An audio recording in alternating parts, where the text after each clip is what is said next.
Hello student. आप कैसे हैं? आई होप आप अच्छे होंगे। आज मैटर्स आवर सराउंडिंग्स, हमारे चारों ओर के पदार्थ, वर्ग 9, जो बिहार बोर्ड एवं सीबीएसई बोर्ड में पढ़ाई जाती है, एनसीईआरटी की बुक है। उसका चैप्टर 1 है, उसको लेकर के मैं आज आया हूँ। आप लोग को आज का चैप्टर जो है काफी बेहतरीन लगेगा, अतः आप वीडियो को शुरू से लेकर अंत तक अवश्य देखिएगा। काफी रोमांचक भी होगा, काफी अच्छा होगा। और अगर आप मेरे चैनल पे नए हैं तो चैनल को लाइक एंड सब्सक्राइब कर लीजिएगा, और वीडियो अच्छा लगे तो कमेंट करना नहीं भूलिएगा। तो आइए हम चैप्टर की शुरुआत करते हैं। मैटर आवर सराउंडिंग्स, यानी हमारे चारों ओर के पदार्थ। तो हमारे आसपास की पदार्थ, आसपास क्या है? जहां हम रहते हैं, चाहे वो घर पे रहते हो या दफ्तर में रहते हो या मार्केट में हो या कहीं भी हो, तो हमारे चारों ओर बहुत सारे पदार्थ हैं। जैसे पेड़ हैं, जानवर हैं, मकान है, टेबल है, कुर्सी वगैरह बहुत सारी चीजें हैं। जल है, हवा है, ये सभी जो है हमारे आसपास के पदार्थ हैं। तो चलिए हम सबसे पहले जानें कि पदार्थ है क्या, पदार्थ किसे कहते हैं, है ना? पदार्थ क्या है, पदार्थ किसे कहते हैं?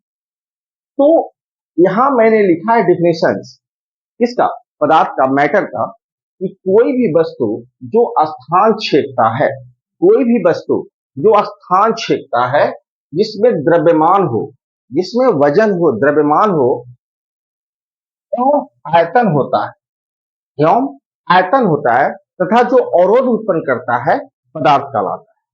अगर आपसे कोई पूछे कि पदार्थ किसे कहेंगे, तो कहिए कोई भी वस्तु जो स्थान घेरे, जिसमें द्रव्यमान हो यानी वजन हो, एवं जिसके पास आयतन होता है, तथा जो अवरोध उत्पन्न करता है, उसे हम पदार्थ कहते हैं। मान के चलिए आप अपनी एक बुक ले लीजिए और बुक को टेबल पे रखिए, तो टेबल पे कुछ जगह छेद लेती है, कुछ स्थान घेर लेती है, तो बुक क्या है? पदार्थ है, क्योंकि वो स्थान घेर रहा है। दूसरा, उसमें आयतन होता है, जो स्थान जब घेरेगा तो आयतन भी होगा। जो भी वस्तु स्थान छेदता है वही तो उसका आयतन है। और जो अवरोध उत्पन्न करे, मान लीजिए टेबल अगर हम रास्ते पे रख दें और हम चलना सीधा शुरू करें, तो हम कुछ दूर आगे जाएंगे, जैसे टेबल के करीब पहुंचेंगे, टेबल से आगे नहीं जा पाएंगे, यानी टेबल हमारी रास्ते की रुकावट बनेगी। यानी पदार्थ अवरोध भी उत्पन्न करता है। मान लीजिए आप अपनी कॉपी या किताब को उठाते हैं या बैग को उठाते हैं, तो उसमें कुछ बल लगाना पड़ता है। उठाने के लिए क्या लगाना पड़ता है? कुछ बल लगाना पड़ता है। इसे कहने का मतलब क्या हुआ? पदार्थ में द्रव्यमान भी होता है। पदार्थ में क्या होता है? द्रव्यमान भी होता है, भार भी होता है, तब भी ना उसको उठाने के लिए आपको बल लगाना पड़ता है। तो इस तरह से अगर आपसे कोई पूछे कि व्हाट इज द मैटर, पदार्थ क्या है, तो कहिएगा वैसी वस्तु जो स्थान घेरे, जिसमें आयतन हो, जो रुकावट पैदा करे, जिसमें द्रव्यमान हो, उसे हम क्या कहेंगे? पदार्थ कहेंगे। दुनिया की वे सारी वस्तुएं जिनको हम अनुभव कर सकते हैं, स्पर्श कर सकते हैं, देख सकते हैं, वो सब के सब पदार्थ हैं। जैसे हवा, हवा को हम अनुभव करते हैं, हवा को तो देख नहीं सकते हैं, छू नहीं सकते हैं, लेकिन अनुभव करते हैं। तो हवा एक क्या है? पदार्थ है। लेकिन आप अपनी कॉपी, कलम, किताब, टेबल, डेस्क, बेंच, ये सबको तो देख सकते हैं, छू सकते हैं, तो ये भी पदार्थ है। तो चलिए आगे हम देखते हैं कि पदार्थ का भौतिक स्वरूप, यानी फिजिकल नेचर ऑफ मैटर, पदार्थ का भौतिक गुण क्या होता है, पदार्थ का भौतिक गुण क्या होता है, पदार्थ का भौतिक स्वरूप क्या होता है, पदार्थ आखिर होता क्या है। किसी मान लीजिए हम कैसे पहचानेंगे कि पदार्थ क्या है, तो हमने बता दिया ऊपर, क्योंकि पदार्थ का भौतिक स्वरूप क्या है, पदार्थ किस प्रकार से बना होता है, उसको हम देखेंगे। पदार्थ का भौतिक स्वरूप यानी physical nature of the matter. तो इसमें हम 5 उसका भौतिक स्वरूप है, किसका? पदार्थ का। पदार्थ के कितने भौतिक स्वरूप है? 5। पहला, पदार्थ कणों से मिलकर बना होता है। देखिए, पहले कुछ लोग कहते थे कि पदार्थ का जो संरचना होता है लकड़ी की तरह सतत होता है, लेकिन ऐसा नहीं है, क्योंकि अगर आप पानी में, जल में चीनी को मिलाकर डाल दें और किसी चीज से मिलाएं तो चीनी घुल जाती है और पानी का जो ऊंचाई होता है उस गिलास में या उस बर्तन में उतना ही रह जाता है। इसे कहने का मतलब क्या हुआ कि वो चीनी का जो कण है वो पानी के कण में क्या हो गया, मिल गया।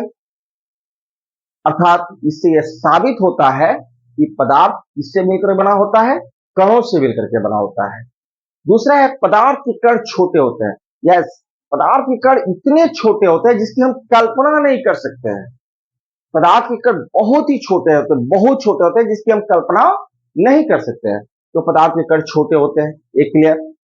तीसरा, पदार्थ के कणों के बीच रिक्त रिक्त स्थान होता है। मैंने अभी आपको बताया कि जल जो है, जल भी एक पदार्थ है। उसमें जब चीनी डालते हैं, उसको मिला देते हैं तो चीनी उसमें दिखाई देता है, नहीं देता है। एकदम चीनी पानी में मिल जाता है और लगता है कि केवल जल ही है।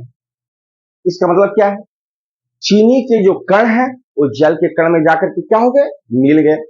चीनी का जो कण है वो किसके कण में जाकर मिल गया, जल के कण में। इससे साबित हो रहा है कि जल के कणों के बीच खाली स्थान था जिसमें चीनी के कण जाकर के क्या हो गए, मिल गए। इससे साबित होता है कि पदार्थ के कणों के बीच क्या होता है, रिक्त स्थान होता है। चौथा, पदार्थ के कण निरंतर गतिशील होते हैं। बिल्कुल, पदार्थ के कण निरंतर गतिशील होते हैं। अगर इसको आपको जानना है तो एक प्रयोग कर लीजिए छोटा सा। आपके घर में एक कोने में एक मोमबत्ती, सॉरी, एक अगरबत्ती को ले जाइए, बिना जलाए हुए रख दीजिए और दूसरे कॉर्नर पे आप चले जाइए। खड़ा होकर के देखिए, कुछ महसूस नहीं होगा। फिर थोड़ा देर के बाद आप उस अगरबत्ती को दिया सलाई से जला करके वहां रख दीजिए और फिर जहां पहले खड़ा थे उसी कोने में जाकर फिर खड़ा हो जाइए। कुछ देर के बाद आपको अगरबत्ती के अंदर जो इत्र है वो आपको महसूस होगा, यानी सुगंधित आपको महसूस होगा। आप उसका गंध महसूस करेंगे, सुगंध जो है उसका महसूस करेंगे। क्या हुआ कि अगरबत्ती जब जला तो अगरबत्ती का जो इत्र है वह वायु के कणों के साथ मिल करके पूरे कमरे में फैल गया और वह आप तक पहुंचा। इससे आप उसको अनुभव कर सके। इससे ये क्या साबित होता है कि पदार्थ के कण क्या होते हैं, गतिशील होते हैं। अगर गतिशील नहीं होते तो अगरबत्ती उस कॉर्नर पे जल रहा है तो इस कॉर्नर पे नहीं आता, उसकी सुगंध जो है इस कॉर्नर तक नहीं आती। चौथा, पदार्थ के कण निरंतर गतिशील होते हैं, तो मैंने बता दिया आपको। पांचवा है, पदार्थ के कण एक दूसरे को आकर्षित करते हैं। बिल्कुल, पदार्थ के कण जो है एक दूसरे को क्या करते हैं, आकर्षित करते हैं। अब चलिए हम इसको जांच लें कि कैसे आकर्षित करते हैं। जांचना भी तो जरूरी है कि पदार्थ के कण एक दूसरे को कैसे आकर्षित करते हैं। तो इसके लिए आपको कुछ नहीं करना है। पदार्थ के कण कैसे आकर्षित करते हैं, तो इसके लिए आपको करना क्या है, एक लोहा ले लीजिए, एक लोहा ले लीजिए और एक चूना या अबरक का टुकड़ा, छोटा सा टुकड़ा ले लीजिए और एक रबर बैंड ले लीजिए और तीनों को लकड़ी पर रख दीजिए, एक जगह किसी फर्श पर रख दीजिए और आप एक हथौड़ी लीजिए, लोहे के टुकड़ा पर आघात करिए, लोहा का टुकड़ा नहीं टूटेगा। अबरक पर या चूने का जो गोला है उस पर आघात करिए तो चूर्ण चूर्ण हो जाएगा। रबर पर मारिएगा वो भी नहीं टूटेगा।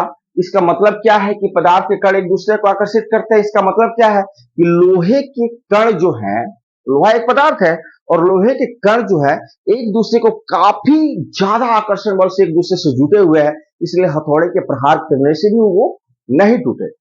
और चूना या अबरक का अबरक जो है उसके कण, उस पर जब हथौड़े से प्रहार किया तो टुकड़ों टुकड़ों में बट गए, भुरभुरा होकर छिटा गए। इसका मतलब है उनके कणों के बीच क्या था, आकर्षण बल कम था। और रबर बैंड पे भी मैंने चोट किया, वो भी नहीं टूटा। इसका मतलब क्या है कि रबर के कणों के बीच भी आकर्षण बल क्या था, बहुत ज्यादा था। अब हम जानेंगे नेक्स्ट चीज, पदार्थ की अवस्थाएं। क्या जानेंगे, पदार्थ की अवस्थाएं, स्टेट्स ऑफ मैटर। पदार्थ की अवस्थाएं, स्टेट्स ऑफ मैटर, यानी पदार्थ की कितनी अवस्थाएं होती हैं। पदार्थ की कितनी अवस्थाएं होती हैं? तो जानिए, पदार्थ की जो है 3 अवस्था होती है। पदार्थ की कितनी अवस्थाएं होती है? 3 होती है। पहला ठोस, दूसरा द्रव, तीसरा गैस। पहला ठोस, दूसरा द्रव, तीसरा गैस। तो ठोस क्या है? सॉलिड। ठोस को हम लोग सॉलिड बोलते हैं, द्रव को लिक्विड बोलते हैं, गैस को गैस बोलते हैं। अब कहिएगा सर कि ठोस क्या है? तो वैसे पदार्थ जिनका, ठोस किसे कहते हैं? तो वैसे पदार्थ जिनका आकार और आयतन, आकार और आयतन दोनों निश्चित होता है, उसे ठोस कहते हैं। दूसरा द्रव, तो वैसे पदार्थ जिनका आयतन निश्चित होता है, लेकिन आकार अनिश्चित होता है, उसे द्रव कहते हैं। उसे क्या कहते हैं? द्रव कहते हैं।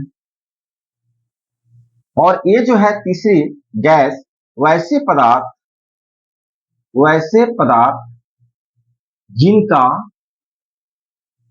जिनका आकार और आयतन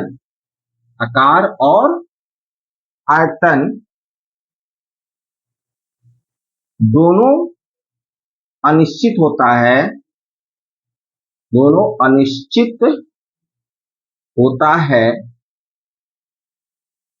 गैस कहलाता है। तो आपने देखा कि ठोस किसे कहते हैं? तो वैसे पदार्थ जिनका आकार और आयतन दोनों क्या होता है?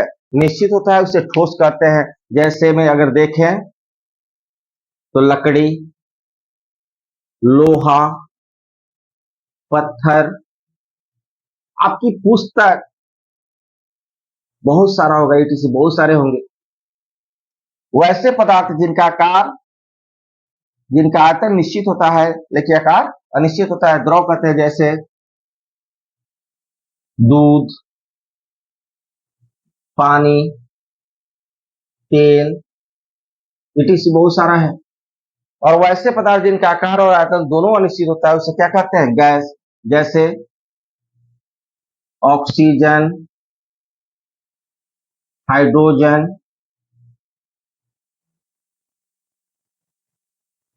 नाइट्रोजन, ETC बहुत सारे हैं, है ना?